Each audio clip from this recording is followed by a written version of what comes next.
성경의 숲을 걷다 오늘은 출애굽기 7장입니다.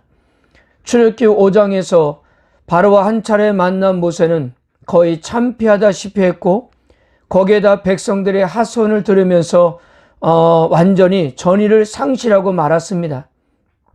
그래서 하나님께서 출애굽기 6장에서 다시 모세에게 찾아가셔서 그의 사명을 상기시켰습니다. 그러나 계속적으로 주저하고 있는 모세에게 이번에는 바로에게 하나님처럼 될 것이라고 말씀해 주셨습니다. 애굽에서 바로 왕은 신으로 숭배받았기 때문에 그런 바로를 상대하려면 모세도 단순히 인간으로서가 아니라 신과 같은 능력을 가진 자로서 상대해야 했기 때문입니다. 그래서 하나님이 주시는 능력을 받은 모세는 신처럼 그 능력을 사용해 바로와 대결을 벌이게 될 것입니다. 형 아론은 모세의 대변자 역할을 하게 하였습니다. 만일 모세가 직접적으로 바로를 상대하기가 난처한다면 아론을 통해, 즉 하나님이 모세에게 말씀해 주시면 모세는 그것을 아론에게 말하고 아론은 들은 대로 바로에게 선포하라는 것이었습니다.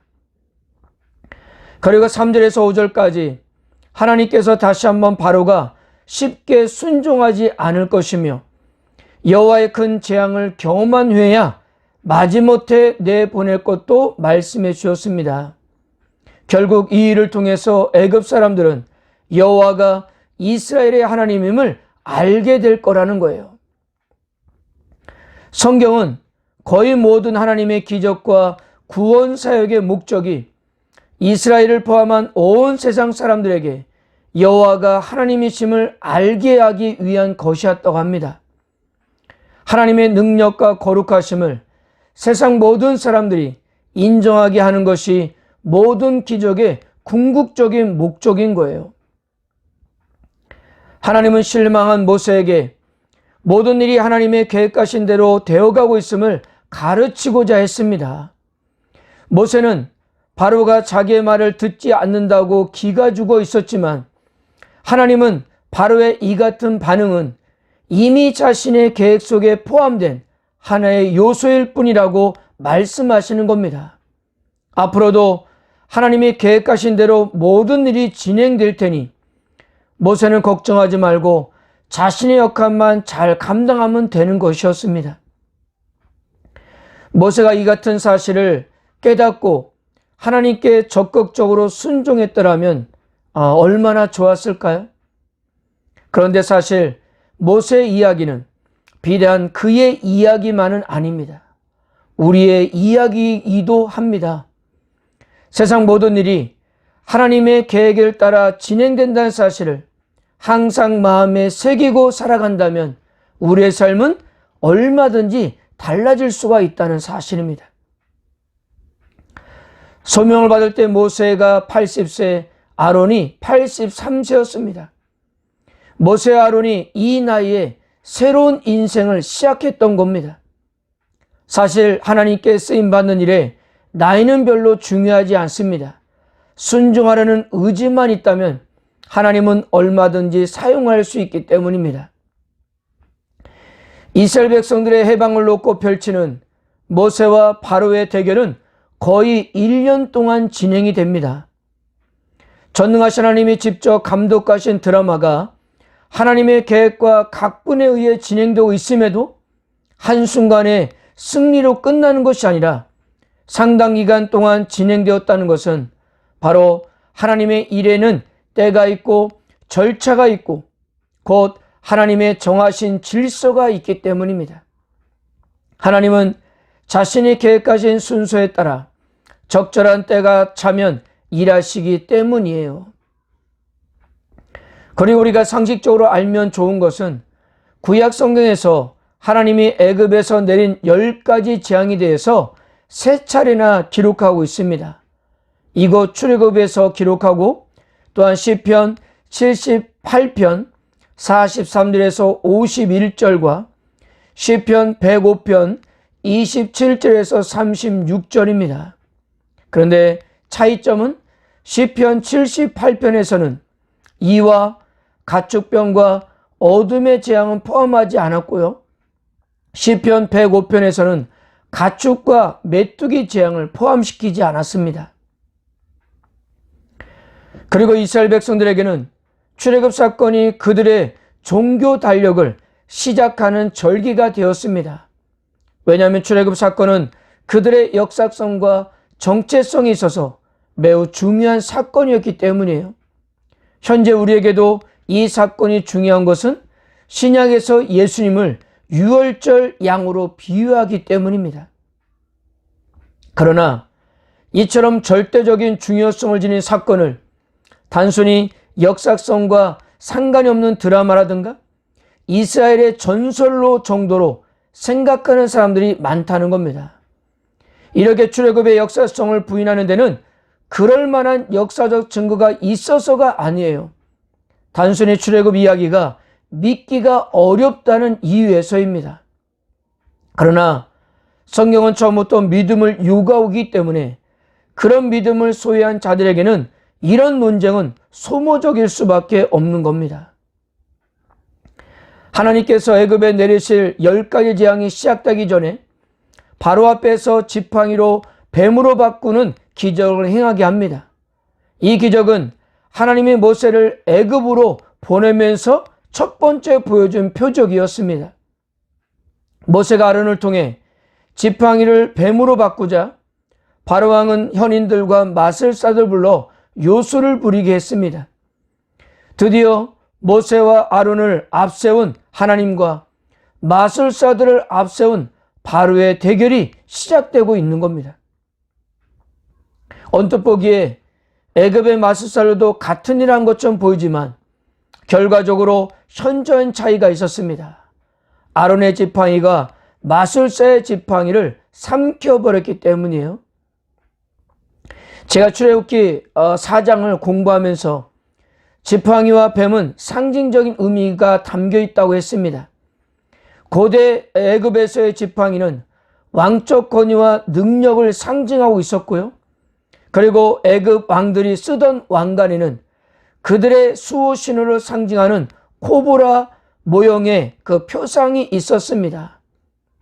왕관에 새겨진 뱀은 왕에게는 신적 보호와 권능을 의미했고 왕을 대적하는 자에게는 죽음을 경고했던 거예요. 그런데요, 이처럼 애굽의 절대적 권위와 신처럼 군림하는 바로와 이스라엘의 신이신 여호와의 대결은 결국 여호와께서 바로를 삼키심으로 끝날 것을 예고하고 있다는 사실입니다. 즉 바로와 애굽 사람들이 아무리 노력해도 결코 이스라엘의 하나님을 이길 수 없으니 빨리 포기하라는 경고했던 겁니다. 그러나 바로는 끔찍하지 않았어요. 그래서 하나님은 주의 백성들을 보내지 않는 바로에게 여호와가 하나님이라는 사실을 가르치기 위해 이제 본격적으로 재앙을 쏟아붓기를 시작합니다. 그러니까요, 이제부터 시작되는 재앙들은 바로가 지금까지 하나님 말씀을 듣지 않았기 때문에 일어나고 있다는 사실이에요. 그리고 지금까지는 그가 하나님의 말씀을 듣지 않았지만 앞으로는 본인의 의지든 타인의 의지든 하나님의 말씀에 귀를 기울일 수밖에 없는 상황이 반드시 온다는 사실입니다. 그 첫 번째 재앙이 물이 피가 되는 겁니다. 나일강은 애굽의 신들과 연관되어 있었습니다. 하피라는 신은 나일강의 영으로 알려져 있었으며 강이 범람할 때면 애굽 사람들은 이 신에게 제물을 바쳤습니다. 또한 나일강은 오리시스라는 그 신의 핏줄로도 간주되었고 홍수 자체가 이 신의 현년이라고 생각했습니다. 그리고 크눔이라는 신은 나일강의 수호신으로 숭배하고 있었어요. 그러므로 이 재앙은 애굽 사람들의 우상이었던 나일강을 공격함으로써 그들의 종교가 허위임을 드러내고 있는 것입니다. 나일강은 진정으로 애굽의 생명줄이라기도 가언이 아니었어요. 애굽의 삶에 나일강이 공급해주는 물 자체도 매우 중요하겠지만 나일강에 사는 물고기는 애굽 사람들의 식생활에 매우 중요한 자리를 차지하고 있었습니다. 그러므로 썩어가는 물고기는 그들의 경제에 큰 타격을 입혔을 겁니다. 뿐만 아니라 평소에는 생명의 냄새로 가득했던 나일강이 이 재앙으로 인해 죽음의 냄새로 가득하게 되었다는 사실이에요. 물론 이 같은 사항이 애굽에 많은 불편을 끼칠 뿐 생명을 위협하지는 않았습니다. 그러나 하나님의 이 첫 재앙의 이 기적은 애굽 사람들의 관심을 집중시키는데 충분한 역할을 했습니다. 그리고 아울러 바로의 완악감 때문에 앞으로 온 애굽이 치료할 대가가 그들의 생존까지 위협하는 수위에 이를 것을 예고하고 있다는 사실이에요. 나일강은 애굽의 권력의 상징이었습니다. 누구든지 이 나일강을 지배하는 자는 온 애굽을 지배할 수가 있었습니다. 애굽의 생명줄이었기 때문입니다. 그러나 이 나일강이 여호와의 지배 아래에 있다는 것은 애굽이 이미 여호와의 통치 아래에 있음을 시사하는 것입니다. 그러나 바로는 놀라기는커녕 요술사를 불러 그와 똑같이 행하게 했습니다. 이 재앙을 하나님의 심판으로 보지 않고 자신들도 얼마든지 할 수 있다는 마술로 생각했기 때문입니다. 하나님을 부정하는 인간의 마음을 나타내는 표현은 완강함입니다. 하지만 마음이 아무리 완강한 인간이라 할지라도 하나님 앞에 무릎을 꿇을 수밖에 없습니다. 그 완강이 클수록 하나님의 더 큰 일을 보게 될 것이기 때문이에요. 그러므로 우리는 하나님의 뜻을 받아들일 수 있는 부드러운 마음을 가져야 합니다. 그리고 출애굽기 7장을 읽으면서 경각심을 가져야 할 것이 있습니다. 물론 인간의 삶에 너무나도 중요합니다. 그런데 하나님께서 그렇게 중요한 것을 치실 수도 있다는 데 생각이 미치면 마음이 변치 않습니다. 나일강이 얻어맞는 걸 보면서 우리가 물처럼 소중하게 여기는 것을 하나님께서 칠 수 있다는 사실이 새삼스럽습니다. 내가 그렇게 소중하게 여기고 보존해 온 것이 갑자기 하나님의 공격 대상으로 돌변할 수 있기 때문입니다. 하나님께서 내가 중요시 여기는 일을 쓸모없는 피로 만들어 버린다면 내 인생이 어떻게 될까요? 현재 우리들은 과학과 기술의 발달을 추구하고 그 결과물들을 누리며 살다 보니까 때로 하나님의 존재를 잊을 때가 있습니다. 때로는 하나님보다 그것들을 더 숭배하며 중요시하고 있는 거예요. 사랑하는 성도 여러분, 무엇을 소중하게 생각하십니까? 여러분 스스로에게 한번 질문해 보시고 현재 나의 삶을 다스리고 계신 분은 하나님이시고 하나님이 내 삶에서 가장 중요한 분을 고백하며 살아가시는 우리 모든 성도님 되시기를 주님의 이름으로 축복합니다.